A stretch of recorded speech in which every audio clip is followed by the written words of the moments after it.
একটা দেশি মোরগ 3 কেজি কিনতে 2000 টাকার প্রয়োজন, একটা ভালো খাসি কিনতে 1 লক্ষ টাকার প্রয়োজন। এই যে কালী পূজার সময় হিন্দুরা পাঁঠা বলি দেয়, একটা পাঁঠা ক্রয় করে 1 লক্ষ টাকায়। কোরবানির হাটে একটা গরু বিক্রি হয়, ষাঁড় বিক্রি হয় 10 লক্ষ টাকায়। অথচ আশরাফুল মাখলুকাত এই বনি আদমকে ক্রয় করা যায় মাত্র 500 টাকায়। গরুর চেয়েও খারাপ। একটা মোরগের দামে বিক্রি হয় না, একটা পাঁঠার দামে বিক্রি হয় না।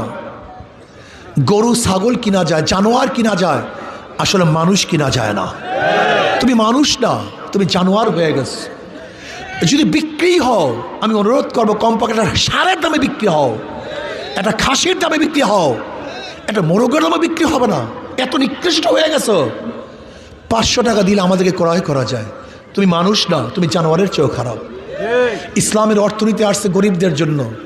আমার নবী গরিবও ছিলেন, আমার নবী এতিমও ছিলেন। যে জন্য আমার নবী গরিব, তার গোটা অর্থনীতি প্ল্যানটাই গরিবদের জন্য।